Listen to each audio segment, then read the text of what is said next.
Hey, good morning, This everybody, is if you're live. in the States. But if you're up in Canada, also good morning. But we have a special guest today. I am speaking not just as the retail doc today, but we have Benjy from Display Equipment. Benjy, introduce yourself.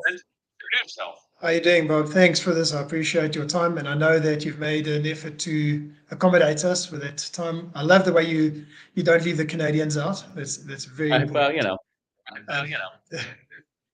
we're really grateful for your time because in South Africa, like the rest of the world, the last couple of years have been challenging. And I think that retailers are looking for, or need rather, a little bit of confidence to go forward with their plans. And they're really doing their best and doing the right things.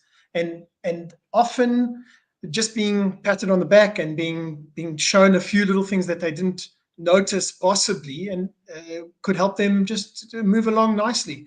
And I'm hoping that's what we're going to achieve today.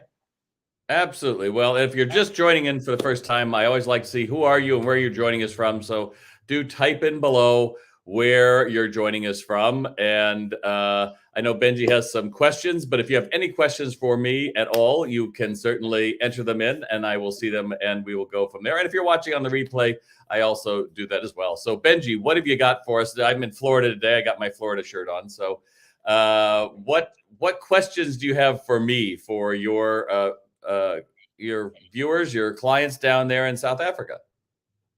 So, Bob, what I'd like to say to retailers is they've got everything that they need right now. No one's at this stage trying to sell them new shiny toys and expensive things to try at this stage of the game. And we're saying you've got your beautiful stores and you've got your stock. A lot of effort and money has gone into planning what that looks like.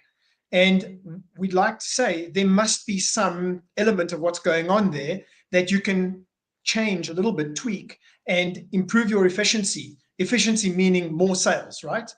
And I think I'd hand it back to you. You've seen a lot of inefficiency in the selling process or the sales process. And a simple thing is, if a customer comes into the store to buy a product, is the staff member just going to say, sure, here's that product, cash them off, and they'll be on their way? What about an upsell? A simple upsell at a certain percentage. What does that mean to a store? I can't disagree with all of that. It's funny. I was here. I just got I went into Starbucks to get my usual order. I usually get oatmeal and iced tea when I'm on the road. And I gave the guy my order, and he got flustered by the buttons. And then he came back. So, what did you want to drink? And I said it again. And then he started to type, and a little timer went off. And he came back. So, you wanted a venti iced coffee? I'm like, hello? I mean, I just sat there like, how do you navigate the world unless you're listening? So one of the things that we teach an awful lot with Sales RX, and certainly with our role playing and mock sessions, is did you really hear what the person said? Because a lot of us go through and we hear a need and we jump right in, right? So it's like, do you have this black thing that does this? Yes. And then you go running over and you want to vomit all these features. Just stop, because there's probably a bigger sale there, right? So what questions do you have for me? And by the way, do type in and let me know where you're coming in for. For some reason, I'm not showing any on my side, but I'm sure you're there. So do me a favor and type in where you're joining me from so I can see all of that in the chat bar. So what questions do you have for me, sir? Oh, and by the way, give us some love. Give me some thumbs up. Let me know you're out there as well. All right, now you can go. Are you seeing any feedback from I'm our not, side? but I think I'm it's not just able to because of see my, the. it must be a setting on this. I'm usually on my, in my home studio. So it's, for whatever reason, comments, it Okay, says are, you let me won't see see, if I it can just says do you won't this. see comments today. So thank you very much, StreamYard. All right. Okay. Let me try and see if I can add to this. If there's feedback, let me know and I'll cancel it immediately. All right. So what questions you got for me? Live video, there we go. Bob, one of the things that I thought of, I'm a salesman myself, and it's great to go through sales training processes, and you start off with being friendly and being trying to understand what the customer wants, not just to really hear them, not as you said earlier. But how do you do it? And we started talking about this last week when we had that failed connection. How do you do it without sounding insincere? Do you really want to be every single person that walks in's friend? No, but you want to be friendly. But how do you do it without being or coming across insincere? Because a lot of salespeople that are prepared to learn, in their heart of hearts, they don't want to be insincere. That's true, but the problem is most salespeople in retail are jaded. There's a great TikTok video, this young woman, and she does this spot on of a American retail, and it's like, "Hi, how you doing? Sale 20% off, everything in the back. Would you like me to start you a dressing room? Okay." And it's just so spot on. It's like, "Hi, how you doing?" And it's this robotic thing, which, if anything, you have to understand that the first time a customer hears your words is the first time they've heard it. It's the first time they had a thought like, "Oh, do you ship from home? Or you have curbside, or do you do special orders?" It's the first time. So to them, they're like, "This is a unique thing." You might hear it 100 times today, but you're an actor at that point, and shut the heck up and think what it's like when you go in and ask something. So if you're a guy and you're having to ask a question for a Victoria's Secret or something, it's for your girlfriend. You don't want to be made to feel stupid. So that's why in sales. And by the way, Debbie, good morning. I'm glad you're here from the Big Island, Hawaii. That's early this morning. Glad you're here. Is to realize that you just start off by saying good morning. And then shut What up. I'm hearing you say is follow the plan and get over yourself. Like don't That's pretty much get Bob's sucked recipe into for how you feel. success. It's like a lot of times people say, "Well, I don't want to say that. I want to mix it up." Like, I don't care what you want, because it's the first time the customer heard it. And what happens when you just can force yourself to say good morning and bite your tongue is they'll say good morning back to you, or they'll say thank you. And isn't that a better way than, "Hi, can I help you find something?" "No, we're just looking." It's a terrible way to start a relationship. But what So I just teach greet them. is Just say we hi, don't how you want doing? a transaction, right? What you want is a relationship they're going to come back to, and they're going to rave. And by the way, if you're getting anything out of this, please give some thumbs up. If you're on Facebook, if you're on LinkedIn, give us some applause. Francois, glad you're here from Massachusetts. And most importantly, type in where you're joining me from. That's really important. Hey, Kathy, glad you're here from Buffalo. Now they're starting to get us. So, Benjy, what's another question you got for me? Well, you told me a stat, and in South Africa or in Africa, we sort of say, wow, the Americans must have a crystal ball because they see it first and then it slowly filters through to us. You said to me that US retailers were reporting that 18% of sales were now originating online. And then you said, well, what's actually the story is that 82% of transactions are originating in bricks and mortar stores. Is that correct? That's ripped right from Target's own financials that they shared just a week ago. So what does that tell you? That the idea that the retail apocalypse is real and brick and mortar stores are dead, it's crap, even within a major big box like Target. So So the money is yours to lose. Good morning, Ma from yes. Saudi. Glad you're here. So if you get a person walking into your store, I mean, that's a huge asset these days. It's going to happen, but you've got to make the most of it. Well, think about what it takes for you to leave your house today. If I need a HP cartridge for my printer, I probably am not going to go down to the office supply. I'm just going to order it online because that's all I need. However, if I walk into a store looking for that cartridge and you think that's all I want, you're in trouble, because we go online to buy, we go into a store to discover. And so if I'm buying a printer cartridge, I'm probably going to get the paper, and I'm probably going to look at maybe something else to go with it. And if you help me build that sale, then you're going to be successful. But if you think you're only in that cartridge and you're going to wait for the guy to walk up, "Do you have HP cartridge 64? I do. Let me get my keys to unlock the holy grail of cartridges. Oh, here you go. Here's your $30 cartridge. Anything else? No, that's it." And we let that employee feel that was the job. At that point, all I need is a robot. I don't need an employee, and I certainly don't need someone that I'm paying now $15 and $20 an hour in the US and Canada. Yes. If you're not adding to the sale, I think you're going to be in jeopardy. And I think in the next 5 or 10 years, we're going to see retailers actually paying a markedly higher salary for full-time position because it will be a skill. If you know how to do this and engage a stranger, you're going to be rewarded. And if you're going to say no, I don't have to do it, well, good. So you're going to be, customer service on some line for someone doing the same thing without the excitement of a brick and mortar store where everybody's different, right? So professional money for professional salespeople. Correct. That's Absolutely. right. That's how it should I, be. we have a I've, we I've have a got a funny difficult. We have a funny question. Yeah. Somebody's asking me, I would like to discover where you bought that shirt from. I am a Robert Graham aficionado, so check out their stores and definitely check out the one in Las Vegas. That's my favorite, my main guy I go to. All right. What other questions you got from me, Benjy? If you're getting something out of I this, give me would. some love, give me some thumbs up. We got to know you're out there. Otherwise, no reason for us to This do is it. this is a tough question, Bob. I may unseat you here. We have language barrier issues all over the continent here, and how do you overcome the language barrier when you need to make that connection? Do you have one, or is there two tricks to achieve this? Is it also just follow the plan and shut up, or is there more to it?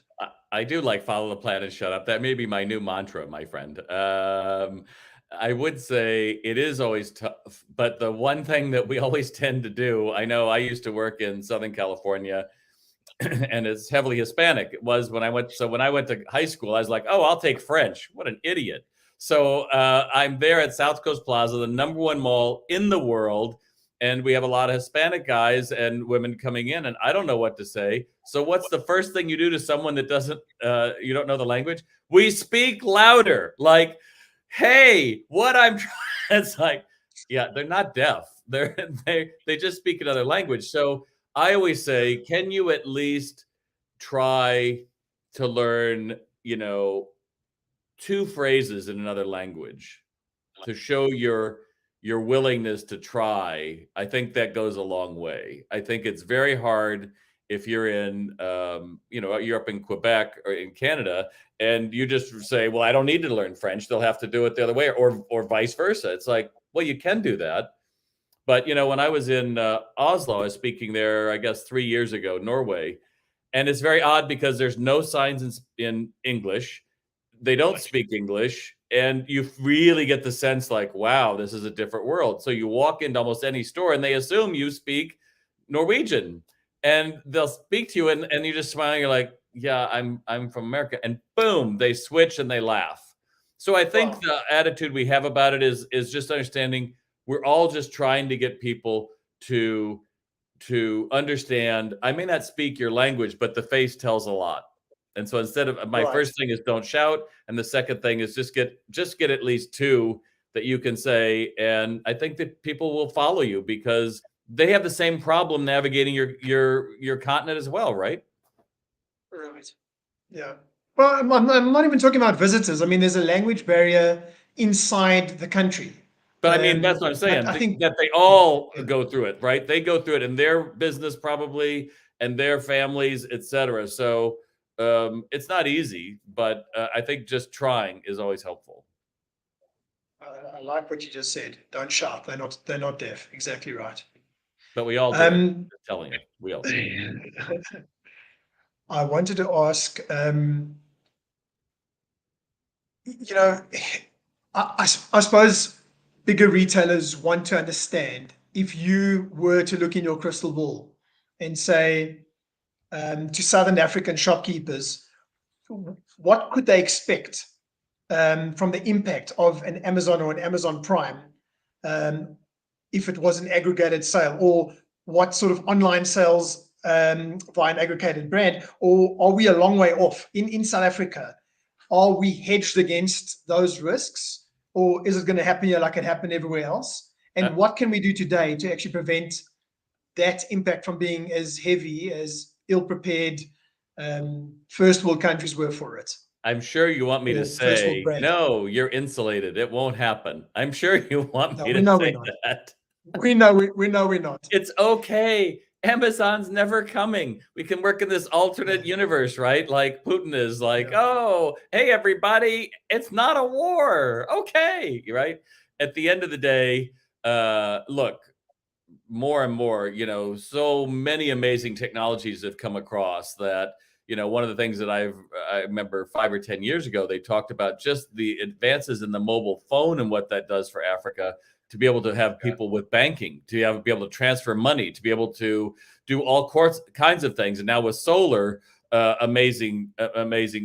But it all runs on the idea that we're going more online for goods and services and information. So I think it would be silly to think otherwise. Yes, you could take stock in that most people want to go out and see and feel, but for replenishment items, right? So if I need this thing, which this is my clicker for a presentation. So if I need this thing, if I go into your store and no one talks to me and you don't add value and it's merchandised horribly, and you've cut all your sales staff and I have to wait for someone to wait, I'm probably not going to buy it from you. But here's the worst part.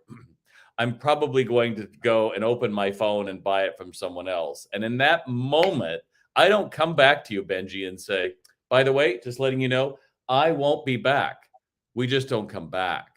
So the danger is that if you don't learn how to sell your merchandise and you don't learn how to create it from a transaction to a relationship, you suddenly are teaching your customers, who probably have the most money to spend, and they're your best because they're probably digital natives and they probably are using this more and more. You're teaching them to go online. So what's the bulwark against that? You make sure that it's an exceptional experience when someone comes in the door, that you understand when we walk into a store, we are in awareness. We know we wanted something. We don't necessarily know it. To expect that I walk into your store and I'm going to know exactly this is silly, because if this is the one thing, I probably bought it online already. But what I really need is I need something for my presentation. And if you just take a step back and say, okay, so why would someone walk into the store today that they're looking for that? Oh, they must be some kind of a speaker, or they're presenting, or I'd be curious about that. I'd want to build enough rapport so that they trust me, so that maybe I can have everything they need, not just the one thing that they might be looking for. And then I'm going to be able to have the ability to compare and contrast, instead of saying, well, here's all you need, and this is the cheapest. I start off at the top with like this version, which has its own battery and a lot of features that it has, but there's cheaper ones.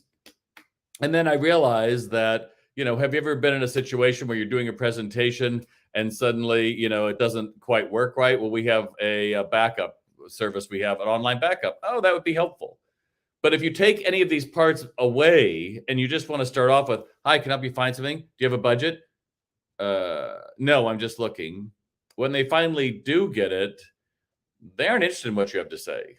And that's why they just want to get in and get out. So I think it behooves everybody. And that's whether you're here in the US or you're in Canada or in Africa or the UK, the days of expecting that a customer will wait for you to learn how to sell, wait for you to learn how to train, wait for you, they're over. So if I'm willing to roll the dice and walk into your store, it's your one shot to make an exceptional experience for me. And when you do that, I'm going to rave about you online, and then it's just going to feed itself. Yes. It sounds like you are sold on the idea that your staff can make or break this for you. And the good news for South Africans is that, you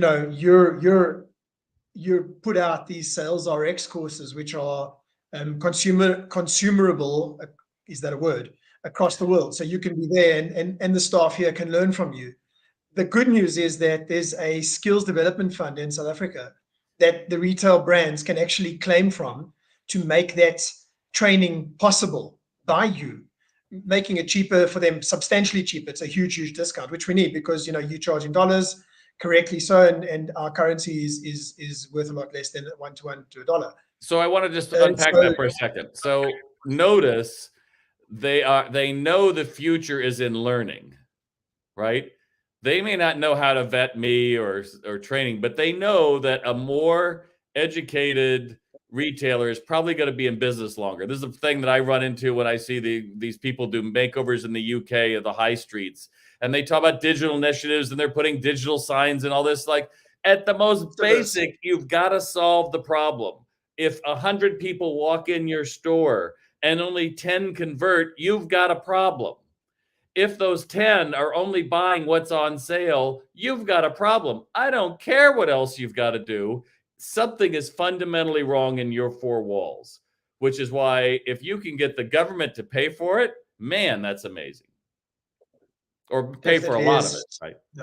Yeah, for a big chunk of it, and it's valuable. So when you talk to South African brands, you should say skills development levy, skills development fund, put in the claim. You're going to be introducing me to them, I think. So there you go. Yes. Hey, Janet, glad We'll you're here certainly do from so. Texas. Thank you. So, what other things are going on out there in the market? Are people worried about the war and supply chains? Look, the thing to realize is everyone's in the same boat, right? There's less labor. Everyone's in the same boat, but that doesn't pay your rent. It doesn't pay my rent. If my neighbor also can't pay his rent, it doesn't help me. So I think people are looking inwards, and I think we've had such a plethora of supply chain issues over the past 2 years. This is just another one. Plus this latest lockdown in the Far East, It's a big it's just deal. another one. I mean, we had Yep. that Suez Canal blockage, and then we had the computer systems going down at our ports at the same time. It was diabolical what was happening. But you know So what? I In think the the old days, biggest issue. Benji, do you know in the old days, we wouldn't have known any of that. And if you go way back, Londoners just got used to the Black Plague came through the summer. It was like, but there was nobody beaming it down. You're like, Black Plague is coming. We're all going to die. Yeah, And somehow we've evolved to become who we are today. So I always say, turn off the damn news. If we've got supplies chain, but here's the challenge. Customers don't want to hear you have a supply chain problem. All they say is, can you help me? Right? Yeah. I've got some money in my wallet. I'm looking for product X. Can you help me or not? And if you can't have product X, you better be selling me on product W. Yeah, and be creative. Right, exactly. I know you want X, but maybe if we did this and this and this, and that's all we're really talking about as you started our discussion today. And I know we should probably be wrapping this up in a few minutes, but talk about language. All somebody wants to see is, are you trying to help me? If you are trying to help me, then I'll be patient, right? I ordered a table last, I don't know, November, and they finally sent me a text. It's going to be delivered on Friday the 18th. Great. But along the way, every 2 weeks, they sent me an email. Hey, it's not here yet. Just letting you know, it's not here yet. And I think that's what we're trying to see for everybody, right? Like, we're trying to do the best we can. But make no mistake, we thought when the pandemic was over in the States, like, oh, it's over. It's like, no, there's always something worse about to happen. And we're going to just drum it into you like Putin's going to kill us all and COVID's going to come back and kill us all. And at some point, it just wears you down to a nub. So be careful of what you allow, because what comes in here, unfortunately, has a tendency to come out here. And I think we pull back and become fearful of other people that may not look or sound like us, or that don't ask the question the right way, or be that smart about what this thing is. And again, just to bring it full circle, anytime a customer comes in and has a question, it's the first time they think they're brilliant. They're the first time they've ever thought of this. Just pull yourself back and be patient. And if you have a sales process like SalesRx, online retail sales training program, then you're not going to get flustered. And you're going to realize the game of retail is getting the customer to say yes. It is not fulfilling what they asked for. So if you ask a question that can be answered no, looking for something special, no, you shouldn't ask that question, because retail is a game of yeses. Hey, Kathy, glad you're here today. We appreciate that. And Jenna is watching from Johannesburg. So there you go. Got some of your local peeps So on the. I think what you're saying is correct. Don't get down on yourself. And we want to say to retailers, we want to do everything in our power. We're not here to sell them another set of hangers, another rail, another mannequin. We're here to say, hey, you guys already have the tools. Can we help you optimize or maximize what you've got and do more sales, put more money in your pocket for the future? Those are our customers, and that's what we want them to hear from this today. Thank you. Good. So you have one final question for me. Have I got one final question for you? I Just think so you know, we covered Benji the had ones like that are. 100 questions he was going to ask me, and I was like, "Well, we aren't going to have that much time," so he's pared them down a bit. I'm looking for a question that's going to stump you, and I'm struggling to find that. Well, we should all be on the metaverse. We Um, should all be selling NFTs in our stores. I'm sure that's going to make us a lot of yeah, money. That's what we should be spending our time on. exactly. An NFT of a mannequin. We're ready for That it. there you go. There you go. Yeah. Um, yeah, I just what I was saying is we framed today's discussion by saying that it's clear that most retailers take exactly what they have, their store, their shop fittings, their stock, and they can make more money with what they have by simply selling better or by having their sales staff think differently. However we can make that happen, or I mean, just to try it and see what the benefit is on a month end weekend after payday, and you project your sales and then put some new platform in place for selling and then see what the actual results were. That I think will show straight away that you don't need to go and spend a ton of money on new shiny objects. Just take what you've Right. got and use it It's better. retail's always being brilliant on the basics. We just got a great testimonial from Hammett Handbags in Los Angeles. They've doubled their revenue in the last 2 years, and they've just raised Because they 32 million. bought SAP or bought some big piece of equipment to do so. They bought SalesRx, and then they made that either you're going to learn it, we're going to hold you accountable, or you're not, and you're gone. But they've raised $32 million in the effort to go public. So you have to ask yourself, if you're thinking small, like I've got to hold on to, somebody was telling me on my page the other day that, they were sad because they gave a 20% off a single item and 75% of the people only bought one item. Well, of course, that's a terrible promotion. We have to get out of this idea of paying customers to come to our stores. When they're there, start at the top and think, what would be the best solution, not what you can afford? And, my last point here, Benjy, is too many retailers know what something costs. So this costs, I don't know, $50. So they feel like a fraud if they sell it for 100. The reason you sell it for 100 is because it's got to pay for your marketing and your physical store. And that was your money sitting there for anywhere from 1 to 9 months. It was paying your salaries, your insurance, all of that stuff. So if you feel a fraud, and that's another day's discussion, Benjy, then this is never going to sell. And yet you bought it hoping it would sell. So the smart ones realize, if I buy this and I'm going to retail this as $100 or whatever it's going to be, I better be on my game. And that would be the last part that I would have for all of you, that, you certainly can wing your way through it, but it's just a more pleasant way if everybody has a process to sell, to talk to strangers, to get them to rave about them, and to make the sale with the add-ons, and you're going to be loving life. But if you're hating life and you're worried and you're afraid, then you're going to have a dialogue here and say, well, what has to change? Because the market's not going to change. Consumers are not going to change. The war's not going to be over tomorrow. Panic, Wuhan closed down is not going to change. All that can change is you. That's all we're responsible for. And I appreciate all of you joining us here across the world today. Benjy, I appreciate you asking me to do this live with you. How do we find out more about you, Benjy? Where can they go? www.display.co.za. All right, there you go. And if you got anything out of our conversation today, enter it in the comments below. What are you willing to change? What are you willing to give up to have a successful retail business in 2022? Because the reality is there's still trillions of dollars of people with money to spend that they have been saving. They're just waiting for the right opportunity. Are you going to be the one to do it, or is it going to be a competitor? You decide. Wait, Jenna has one last question for me. When you say start at the top with regards to selling products, won't that scare customers away with the expensive prices? I don't know, Jen. I don't know what you sell offhand, but if I was selling a sewing machine and you waited for the customer to say, I want that $30,000 machine, you're going to wait a long time. It's going to be that person who maybe, like my mom, who was used to this old cast iron Singer machine that couldn't do anything, and getting the wow and the excitement is going to happen at that most expensive machine. And if it freaks them out, you go, oh, well, you know what? We have this one that's a little lower priced. You lose the ability to do X, Y, and Z, but it's still a very good machine. Oh, that's too much. Each time you're taking away, because anyone who is excited about a product will move heaven and earth to get it.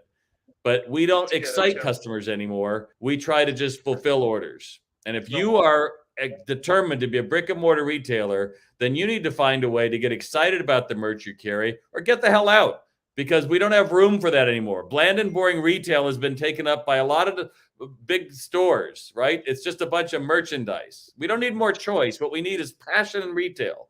So find it, follow me, do a good job with down there where you're in Canada, you're in the US, you're in Africa, or across the world, but it's yours to lose. Customers want to support brick and mortar, but they're not willing to pay for a crappy experience. So thanks again for joining us today. Thanks again, Benjy, for joining us.